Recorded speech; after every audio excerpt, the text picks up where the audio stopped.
Hello, everybody, and welcome back to a brand new season of Milan. I'm Martino Puccio, alongside me, Matt Santangelo. To get things started, Serie A is kicking off this Saturday, but Milan unfortunately don't play until this Monday against Bologna. So instead of doing a preview for that match, we are going to give you a preview for the overall Serie A season. Obviously, the Champions League has not happened yet with the draw, so we're waiting on that. But in the meantime, Matt, very excited. Felt like this summer blew by so fast. We were basically doing a new signing or a new sale every single week. How are you, and how excited are you for the season? I'm I'm okay. I'm always kind of cautiously optimistic about the Milan seasons, right? I think we've had in recent years the expectations like, hey, look, just squeeze into top four, and then we had the return to the Champions League, winning a title, and now we've essentially rehauled our entire team, or at least most of our team, in a single summer. So 2017's market kind of always creeps back in there. The PTSD from that always kind of lingers. So I'm cautiously optimistic with the guys that we brought in, but I think you would agree here. There's still some work to do in the final days of the market. Yeah, couple weeks left. We're recording this on August 16th. So obviously, if some bad predictions come back, you can get us with that. Just really quick, something that was made official that we were kind of waiting on. We already did a video on this and how this whole thing happened. So here's just the official statement. Charlotte Di Catalare moving over to Atalanta for a season-long loan with a buy option. Obviously, they're paying his loan fee for this coming season. Best of luck to him. If he returns, that means things went south badly. Milan also have a 10% resale percentage if he ever gets sold into the future, as we saw with Paqueta. That was something that they got last summer. So, yeah, let's kind of talk about the summer market in an overview real quick. We'll pull up the stuff from Transfer Market on outgoing players, incoming players. So, as we can see with this, we'll start with some of the incoming players. As we know, Samuel Chukwueze, Pulisic, Musa, Tijani Reinders, Ruben Loftus-Cheek, Noah Okafor. Colombo is here for now. They're just saying he came back from his loan, so that's why he's in there. Luca Romero on a free, Sportiello on a free, Chaka Traore. That means he just got promoted. We don't know what fully is going to happen with him just yet. He got some minutes in some of the preseason, but outside of that, Daniel Maldini, he obviously went on loan to Empoli with buyback options were included in that, so he won't be around here. Lazetic has not gone on loan just yet. Caldara has not figured anything out yet. He's technically still with the first team. Brescianini was sold, Nasty, Jungdal. All these guys are getting opportunities elsewhere. And then again, obviously, the outgoing player, Sandro Tonali, at the top of the list for that basically funded the entire market for Milan and getting those players that we mentioned and we have seen so far for the most part. Macias gone, Ante Rebic gone, Tatarusanu gone as well. All those players, and we just mentioned De Ketelare and Gabia, losing Zlatan, Brahim Diaz, Serginho Dest, Astor Franks, and Bakayoko. Those players towards the bottom, especially the bottom three there, really didn't contribute too much last season. Franks probably the main contributor, if anything, because of that pseudo goal against Fiorentina that really helped seal those 3 points, even though that was one of the tougher matches that they had all season, was kind of a precursor for following months. So, yeah, overall, what are your vibes with this? There were some positive moves. We saw Tonali debut over the weekend in the Premier League, and he looked sensational. To no surprise to either of us, Tonali closer to goal means you're getting the best version of him. Mm-hmm. So, how do you think they did in terms of replacing him? I think they did a decent job. I mean, I think, look, it's tough to replace, and people might say, look, we sold one player, one midfielder, and we essentially got 3 to 4 new players. And with Milan's revamp of their team, it was a volume game, right? They needed to get a lot of players, and they needed to really stretch out this team. And I like the players that they brought in, specifically in the midfield, right? Tijani Reinders has been probably the standout player in the summer tour of the U.S., in my opinion, and even some of the other games that he's played. Ruben Loftus-Cheek probably just falls right underneath him. I like what he has done. He's brought like a physical element to this team, and he's a good ball carrier. So those two, I think, have stood out the most for me in the midfield area. But Musa, we have to see a little bit more from. I think amongst the new midfielders Milan have brought in, Musa is going to be one that I think people have to have a little bit more rope and patience with. He's going to have his moments where he comes in and he probably, maybe misplaces a pass, or he's, caught out in the wrong position and not covering the space he needs to. But I think if you look at the players they brought in, with the fact that they sold a player like Sandro Tonali, a premium player who, to your point, is already paying dividends in the Premier League. And I tweeted this out with the sort of comp of his performance. if you've watched him in the Champions League, if you watch him in Serie A the past couple of years, you know he's a good player. So this doesn't come to a surprise as many, and it's tough to replace a player like Sandro Tonali, but there's going to be a lot of opportunity with the guys they brought in. So, we'll have to wait and see. I think overall, generally speaking, though, the attack is going to be such a big focus for Milan this year because they have players finally, bar Rafael Leao, that can make the difference. I still think they do need another number 9 up front. Hopefully, Origi can get shipped out, and they can get someone else in there that can be sort of advice. Giroud starts some games for him, give Giroud a blow when he needs it because Giroud is still effective, but he don't have the legs to get into some of the spaces that we need. And, there's still a little bit of a hole there. So overall, if I'm going to give you a rating on the market so far, given the fact that we haven't still addressed the central defense, which we talked about with Torgerud, we need probably another right back and a left back, assuming Ballatore is sold. I'd probably put it somewhere around a 6.5, 7. And the reason why I do that is because we don't know what type of end product we're going to get from some of these guys. There's going to be players that probably miss, players that we don't hit on. And ultimately, you knew what you got in Sandro Tonali, right? So replacing a player like that is going to be difficult. We'll have to wait and see. But overall, I think, look, top to bottom, I think this is probably the deepest team, at least from a quality standpoint, that we've had in quite some time. Because for all the good we did in that Scudetto year, we were pretty stretched thin, and there were moments where I was like, man, we have nobody to go to. So overall, pretty good summer, and I'm excited for what these new guys can bring.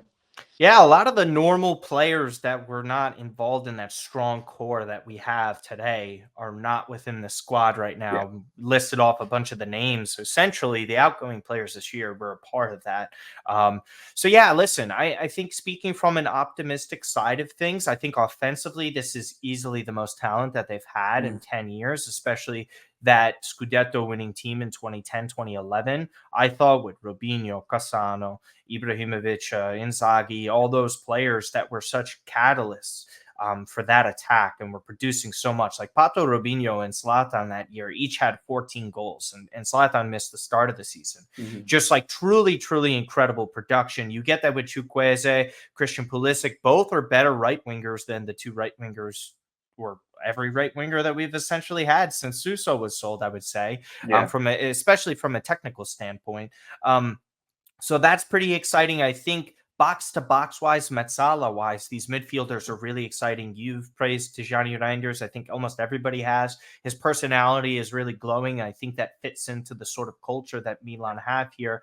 And again, I think you're dead on about Yunus Musa. There needs to be some patience there. However, if we look on the negative side of things as well, Radek Krunic just a starting regista, match day 1. Bad player, no. Player that needs to be starting for Milan in that position, definitely not. One thing I have seen rumor-wise regarding the regista role, I'm sure you've seen this. I haven't gotten a chance to talk to you about it yet. But man, oh man, am I annoyed with this Yassine Adli stuff. Finally, Stefano Pioli has found supposedly a role for him in that regista spot where he's willing to give him more minutes. We've seen it sort of in the preseason. Whether or not he gets that opportunity during Serie A is different. But man, oh man, management is inclined to sell him for around $8.5 million. Not on the same page because just 6-7 months ago when I was saying do something, move him in the January window, give him a loan. Now we're kind of seeing like, oh, we might keep Adli. But in that role, how many minutes does he get? He's not a true regista like that. We talked about it time and time again. I find it perplexing. We'll see what happens with that. They've been linked more heavily to center backs in the past few days in the market. So I'm kind of happy with that. But one thing I have mentioned that I mentioned with Torgerud that we have already seen that is a rumor to start at right back in the first match is Pierre Kalulu. Dude, he's our third best center back. And this dude's got a high noon. No, it's not. It's a spin drift. This is not a paid ad. It's a spin drift. Okay, it's just, I was like, oh my god, he's unhinged. I was like, I know you're turning 31 soon, but listen, Pierre Kalulu, I love him outside as a wide back like that, but they already have to go to pull to their third right back in their first match of the season, and this is exactly what I was talking about, but it was met with a lot of, I don't know, vitriol by a lot of the commenters. There's so many positives to take, but I agree with you. 6.5 to a 7 right now. This is an incomplete sort of grade. There's still holes that worry me and why I don't think they could win the title yet. Is that your biggest concern, though? Is it the defense? Is it the lack of a true central defensive midfielder? Yeah. Is that where you're at? Yeah, I think that's been something apparent. It's been pretty apparent for large parts of last year down the stretch, and even coming into preseason, right? Where yes, it's preseason. You want to take it with a grain of salt, and players are still coming back from holiday, vacation, whatever you want to call it, Sure. based on where you live in the world. But I Shout call it out Parisha. vacation, and when these players come back and they look like they're still committing the same fatal errors and just like fundamental, like elementary type errors where it's Yeah. like, hey, just that's your guy. You have to have him on a corner. You have to have him on a cross. You have to have him on a free kick. And there's just like unmarked headers in the box, like the Ruganis of the world, like that can't in a Juventus game. Like those things can't happen. Those things need to be ironed out. Yeah. And we talked about Malik Chow. Like I'm not going to get on him. Like this is probably going to be this season is going to be the season where he gets the most minutes as a professional. He's 21 years old. In I a mean, top he in just a turned top 22. flight league, because Yeah, when he was starting at Schalke, that was second division. That's yeah, something I've been mentioning. Like that's what happens. He's a very young defender, and the same thing goes with Kalulu too. By the yeah. way, he's still just 23. So continue on that point. Yeah. And this is where Tomori has to take on more of that leadership role. Like we know Kyer has been that guy. He's been the sort of rock player, even though his minutes have diminished over the past couple of years. He's been still like that vocal leader and that player that when he's on the field, you can kind of feel his presence. But he's going to be sort of more phased out. I think he's quite clearly easily the fourth choice center back. And he might be the fifth if we get somebody of decent quality, right? That's more dependable. So Fikayo Tomori needs to step up. He's had a really rough summer preseason tour. He 100%. had a lot of people question him last year. It's been the Champions League and a lot of these performances where he was at fault for several goals. So he needs to step up. I think he is a player that can do that for us. But you're right. The defense, I think, is going to be such a big concern for us because, yes, it's almost like we're flip-flopping, right? For a couple years ago, we were such a good, stout defensive team, and we leaned on that down the stretch to get a Scudetto, obviously, in addition to what Leao was doing. And then last year, we were so poor defensively, and we were kind of okay offensively. And now I forecast us being a really good offensive team that can create goals, and we have the personnel up front to do it. But it's like, man, are we going to be having those games where we score 3 and give up 4, or we can't clean sheet any team, and Magnon's going to be peppered with chances? Like, that's what it feels like so far. I agree. 100%. So they need to get another central defender in there. And look, as I mentioned, you're getting 8, 9, 10 new players. There's going to be misses. People have to realize that. If they miss on a player or they hit on 6 and 2 or 3 of them are not good, you have to consider that a win. But, again, you run the risk of having a 2017 instance where you like a lot of the players on paper and then they don't mesh well. Yeah. And all of a sudden, after a year, like Charles de Ketelare, they're gone. Yeah, I agree. So I'm actually kind of more on the optimistic side of all these signings. I kind of think it's low risk on the misses. I don't think there's anything too crazy that they're asking. There's no like Lucas Bilias, Matei Musacchio types where it's like, okay, at the best he's going to be like a solid player for us. I think there's little risk in the sense you're going to get a young player that we brought in that's like, wow, this guy's a complete flop. He brings nothing. Like if Luca Romero's a flop, you're going to get some growing pains, but I think more or less there's a lot of upside with the guys we brought in. Yeah, a guy like Luca Romero, if he doesn't work out, he's an 18-year-old on a free. It's not the end of the world. Dude, they didn't really overpay in a lot of stuff. Yellow, same thing. Backup goalkeeper. They didn't pay anyone too high in wages out of all these transfers. The most was Pulisic, and Pulisic, what he brings in commercially, it just changes the whole dynamic. Got the kit here. Still have to wait a little bit for the away one. Not the biggest fan of the third kit just yet. It works well with the shorts if you saw that, but we're not getting into that. This is what I really want to ask with this question. I think the answer is probably going to be obvious, but with everything that we mentioned and Milan's deficiencies and how much better the offense is going to be, I don't think Leao will stand out head and shoulders above everyone else like he has in the past. He will clearly be the best forward player that we have. Yeah. But compared to the rest of the guys around it, you put him next to Salamakers, Brahim Diaz, 36-year-old Giroud, he's going to stand out like that. But when he has other quality players around him, it's not going to be that glaring of a difference. However, this is my angle here. When you have someone like Mike Maignan holding down that fort and the defense is going to be regressive. I mean, I think Tomori is more of a Jekyll and Hyde type of player right now. When Tomori's on his day, he's one of the better center backs in Serie A for sure. And it really depends on his performance. some of his performances in the Champions League against Spurs were just, I thought he was phenomenal. Like, he Yeah. really stepped up and he was a key piece. But just sometimes the brain farts that you see come from him, you're like, oh, Jesus, Fakayo, like, what was that? But overall, I think that lack of consistency defensively will hurt them. I also think not having a true center defensive midfielder in front of them will hurt them as well. And that will kind of like put them under more pressure. Mañana is going to stand out. He's going to show you some terrific saves throughout the entire season. And he's been close to being their MVP the past 2 years to begin with. I think this is the year he actually sticks out and shows his valuableness even more so than prior seasons. And he was incredible. But honestly, one of the best debut seasons you'll ever see from a goalkeeper, his first year at Milan. So for me, I'm actually going to go with Mike Maignan as the season MVP this year. God willing, knock on wood, he stays healthy. Your MVP. Yeah, I mean, I think the obvious choice for anybody would have been Rafael Leao, right? And rightfully so, because how dependent we've been on over the past 2 seasons. And you'd be completely valid to have that belief. But I think I'm thinking the two potential players here, and it's going to be a brand new player we brought in and Mike Maignan. I'm not going to go through the Maignan case because I think you just made it for me for all the reasons we all know how dependable he is, and how much pressure and how much under duress he's going to be. I think it's Tijani Reinders. I think it's because I think he almost has to be. There's got to be a midfielder in there due to the fact that Tonali's gone. Bannister is not coming back until essentially the midway point of the season. February, if he goes to AFCON. Who knows with that? Yeah. And then even at that point, he might be eased back in anyway. He might not come. He might not play really till March, like where you can say, hey, I can put this guy in as a starter, right? So there's always going to be that caution when he comes back anyway. I think you look to Reinders and you look to a new midfield player to take on such an important role, and it's probably unfair. But I think the reality is that Milan expect a lot from Tijani Reinders. He had an interest from Barcelona. Xavi really wanted him. So this is a player that was desirable around Europe. I know people, especially Interisti, like to joke and say, who is this guy?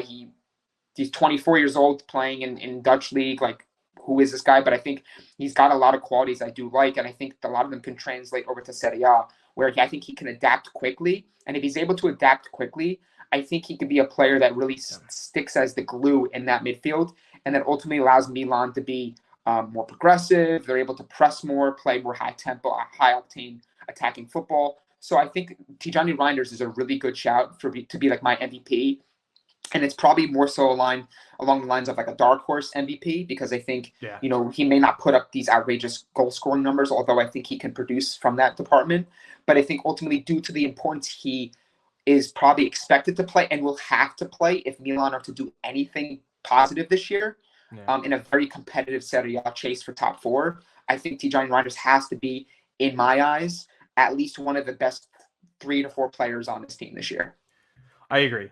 Just every dynamic he brings in terms of box to box. I mean, again, the outlook of the preseason looks completely different if he finished a couple of the chances that he had. He was creating and involved in some of those, just showing everything. As long as he isn't subjective to defensive responsibility as much as like we've seen with some of our recent players like Tonali last year, even Benacer, I think he will be better off in that, but time will tell. With that, we'll head on over to some of our top 4 predictions for the entire league prior to talking about who our Scudetto winner is. So Matt, again, I have the odds below us. Do not tell me your Scudetto winner. Just give me your 4 teams that you see finishing in the top 4 for Serie A. No order. I have Inter, Napoli, Lazio, and Milan. So that's crazy. That's crazy. So no Juve in this. No Juve. And I'm not saying I don't think that having no European competition isn't going to benefit them, because I think it will. When you have the one game to focus on. Have they done enough in the market? Like, they were already a team with their flaws last year. I hear you. And have they done enough in the market? Is Chiesa and some of their players going to be fit and healthy? Defensively, are they going to be enough? Right? Well, Bonucci's likely on his way out. Illing Jr., another kid that was young and talented. They lost to Rovella. For the kids to carry Juventus, and they haven't had to do that in many years. Maybe 1 or 2 players, young players, making a sort of splash. But you're more or less, you're looking at this team, and it's a young team, and they're finally having to be put into a position where they got to go with a lot of young players. I mean, Vlahovic, Chiesa, they've been there. They're a little more experienced. But, the Merettis of the world and the guys in the I'm drawing a blank on the name of the central defender who played a lot of the minutes last year. He's kind of like a Chiellini type. I'm forgetting the guy's name. But you're talking about Federico Gatti?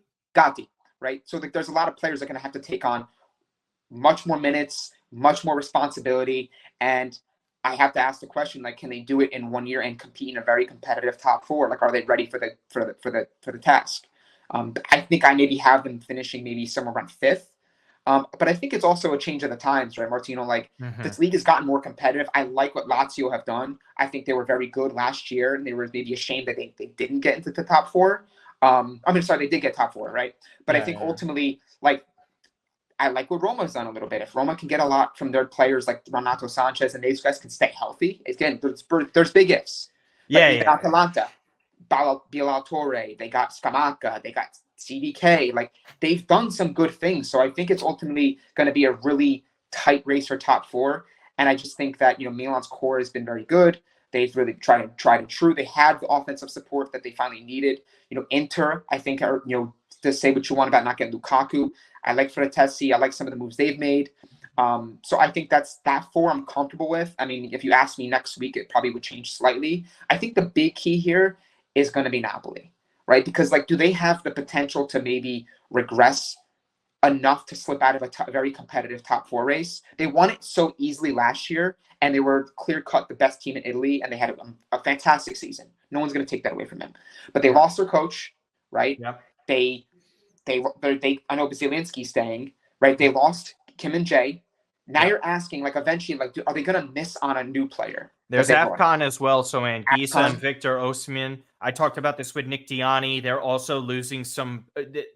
They were incredibly healthy last year on top of coming off of a phenomenal career season for most of the players. I think they're really good. I'll get into my top four right now because we don't want to. I know you're pressed for time. So I have Napoli, I have Inter, I have Juve, I have Milan. Lazio have not gone back-to-back Champions League appearances in more than a decade. Someone like Sarri has a hard time rotating. They lost their best midfielder since Nedved as well. That's going to be some interesting time period for those guys to adjust without him. That goal-scoring output from the midfield is very hard to reproduce. On top of it, you do have Immobile. Immobile, one of the more reliable goal scorers of the past 15 years in the league. But hear me out on this, has had injury issues in recent years. To get that sort of consistency and health over the course of a very long season where the Champions League is involved, it's kind of difficult to replicate. I do think they're one of the better betting numbers, but I do not see them getting in there. I would not have them. Juve once a week. I think Vlahovic, that injury issue, and Chiesa as well, we'll see if they're able to be more healthy throughout the season. They just pick up 3 points every single year against the garbage teams. That's exactly what happens, and that's why they're in position almost every single time. Do I think they're a clear-cut favorite? No, I don't necessarily think so. I think their 11 is pretty solid. Their depth is obviously substantially weaker. Does Rabiot repeat that goal-scoring output that he had last year in a contract year? I don't know. How did they replace Di Maria? Also another fair question to ask. I think there's a lot of questions for a lot of teams here, but for me with Napoli, they just have such a dynamic team up front. Milan, I still think, despite those defensive issues, they're able to figure it out over the course of time, because even if you don't have your team as defensively stout, all you have to do is score more goals than the other team, and I think they're going to be capable of that in many instances this season, and having someone like Chukwueze against a low block will help you with that. So for me, those are the four teams that I have. Roma, too many ifs. I've talked with our good friend Wayne Gerard about that. Zapata's a big if. Renato said, there goes Matt just had black screen, but I'll keep going. Renato Sanchez is a huge if. Paredes is a huge if. We're talking about more, and then Dybala already has his injury issues starting, and they're rotating with the Europa League. For me, Ibanez's sale was fantastic. Getting Ndika was great. I also think Aouar is going to be a good signing, but just everyone else with the Tammy Abraham injury, too many question marks with Roma. Week in, week out, I think they're going to be able to compete. But in terms of just a team that I feel safe with making the top four, they're not a part of it. Inter had a really bad season last year in terms of wins and losses in Serie A. But overall, they're taking a dent in terms of goal scoring. We'll see how their defense is. But, man, that midfield is just phenomenal. As long as they could just stay healthy there, they're going to be a really tough out. So those are my top four. Matt, your Scudetto prediction. Who wins the title? This is tough, man. I mean, I have three teams, three of the four teams. Like I could make a legitimate case for. I think it's Inter, man. I think it's Inter. I think the midfield is so steady. I like the addition to Fratesi. However you want to rate him as far as how much they spent on him, he's a good player. He's going to help Inter quite a bit in that midfield.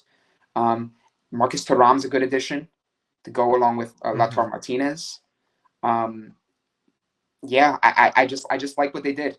I think that they're a team that, a couple of years of Simone Inzaghi, he's a good cup coach, and people maybe criticize him in that sense for, hey, you can do good in the cup competitions, but what about the league? Can you win a league title with them? I think it might be the year where Inter actually do it. And it pains me to say that because I got Milan stuff everywhere. I'm wearing it. I got the hat on. I got the jerseys. We're Milan fans. This is Milan podcast without a name, but I got to choose Inter, and I'm trying to be honest. I think their 11 feels like the most steady. I get that they lost Skriniar. I do get that. But I think that they have this sort of core group and they have the players in the right areas to make the difference. And I think it's going to be a slight edge to Inter to win the title. And they did have a taste of life without Skriniar. I think defensively they were so shaky at times last year. I think that'll come to bite them in the behind. Sommer was a good replacement. Cuadrado is not too bad. There's more depth on the right wing back side. Carlos Augusto just came in as well. Yep. We're going to get the production from the wing back positions. It's all about the finishing. Thuram, not the greatest finisher. Lautaro, still, in my opinion, second best striker in the league behind Victor. I just don't think he has that sort of consistency because Lautaro can go missing for a while. Until he plays Milan again, he'll get jump started. He's just very streaky for me. That's the only thing. When he has other guys around him that are consistent finishers, I get it. But again, that midfield, fantastic. If they don't get Samardzic, yikes. My prediction for the Serie A Scudetto winner is going to be Napoli. Listen, I think this league is completely wide open. But if you have to ask me, Kim is a massive loss. Yes, Rudy Garcia is a massive downgrade as well. However, on paper, I think Napoli are still the most talented team in terms of depth. Kim, we'll see how they replace that. He already had that experience in Europe prior to arriving to Napoli. Nathan is a little different. He's obviously coming from South America. So that adjustment period will have to take some time. I don't think Garcia is as great of a manager. I think he's probably going to be their biggest deficiency. How do they handle Anguissa and Victor going into AFCON middle of the season? I think that is obviously something that they will struggle with. But overall, that offensive talent and firepower is still the best in the league. I still think they have a top two midfield at worst in this league. And if they get Coop Miners, man, it's over. I think Napoli is that good of a squad. I think they know what it takes to win now. The only thing they have to worry about is surviving that time period in which Victor Osimhen and Zambo Anguissa are going to be out with AFCON.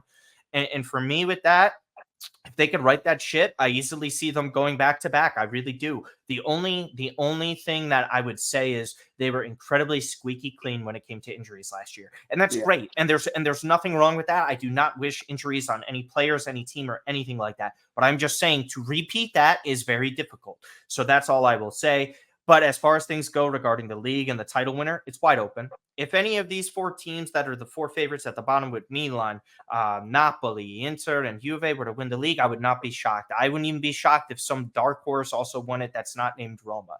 No disrespect to them, but that's the only team I really don't see it. But yeah, just a lot of question marks around the entire league. There's a lot of teams who have lost players, who have added some key pieces, but we just don't know how it's going to gel on top of all the European competitions these teams have been in. So with that, I have Napoli winning the Scudetto. And you have Inter winning the Scudetto. Where did we both see Milan finishing? Is the real question. For me, I have us in third. You? I have us in third. Yeah. I think that yes, Sandro Tonali is going to be a big loss. There's no denying that. I think we're too talented in the attack. I like the midfield players too much for us to not be steady in the midfield. Maybe not as good as Napoli were last year, or maybe in that same conversation this year. But I think that, there is the veteran experience of Ruben Loftus-Cheek. There is the upside of a Reinders and a Musa, assuming we get somebody else to be that central defensive midfielder in the final days of the market. Who knows? But I think, again, it's really going to come down to the defense. If Gaza Kalulu can take a step up and be more the player that we saw towards the back end of the Scudetto winning season, if Tomori replicates that same form as well, I think that Milan can still be an adequate team defensively, but I think overall up front they're going to score enough goals that they'll be able to get points from those games like they did it last year against like the Cremoneses where they had to draw. And I think they'll have enough to squeeze out a couple more points in those instances, and I think that will put them up in that top four conversation a little bit easier.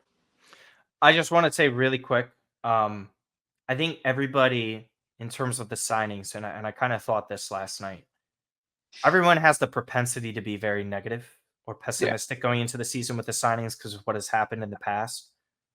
My question is this: what if one of these guys, Samuel Chukwueze, is far better than we ever expected? Like what? Like I'm not saying Kvara level Yeah. from last season, but what if this guy is bagging over 20 goals and assists this season, opposite of Rafael Leao? It's You know, possible. like I think people are kind of looking at it a little too negatively. I'm not saying specific people, just overall how the fan base is. I'm just saying these guys are also really talented. Let's see what happens. And again, if you have a great offense, that does help your defense. So that's what I will say. It basically puts your defense in a position where they don't have to be perfect every game. Correct. Yeah. And again, the whole goal, pun intended, of this game is to score more than the other team. And if you do that, then you'll be winning. Matt, love you being on here. We're finding a name very soon. We're going to be uploading all the audio and all of that to podcast very soon. Probably going to do post-match, regular podcast in the middle of the week, match previews as well to give you more and more content. So look out for that. If you have not already subscribed to the channel, please do so. Like, comment, give us where you think Milan will finish. Give us your top four. Give us your Scudetto winner if it's not Milan. And if it is, more kudos to you. Anything else that you want to plug for yourself before we head out? Just Twitter. You can follow me there at Matt_Santangelo. It's been on the bottom for pretty much every episode we've done. I have some Serie A fantasy content coming out in the next couple of days. Look on some articles I'll have coming out very soon for Football Italia as well. And of course, we'll be doing our normal spaces, I'm sure. I know Monday, that's going to be a tough one for me because I'm working. That just the timing of that. Halftime spaces, baby. Yeah, leave it to Serie A to put the Milan game opening weekend on a Monday when I'm working, not on a Saturday or Sunday when I'm off. But my please win tweet will still be out, man. For better or for worse, it's a new season. Please win is going to be tweeted out before every match day. So, yeah. Follow AC Milan Bros as well. Follow myself at Martino Puccio on all social media platforms. Go and watch the Serie A betting preview. If you're interested in that kind of stuff, did a great job with Nick Diani. That's been uploaded already to the channel. So go and check that out. Other than that, I'm super excited. CBS Sports did a great intro and hype video ready for the season. Laziali are a little upset they weren't involved in that video, and I totally get that. That's their best finish since they won the Scudetto, and they don't get even a look at that. But again, appreciate it so much. Also, still check out all the work that Matt does at Milan Reports as well, and then whatever. Also, Arrival of Sempre Milan, where I do all the videos and everything as well. Subscribe to them on YouTube. Follow them on Instagram. We're all friends here. We want to see the team do better. And by the way, Milan social media champions for June 2023. Suck it. See you guys next time.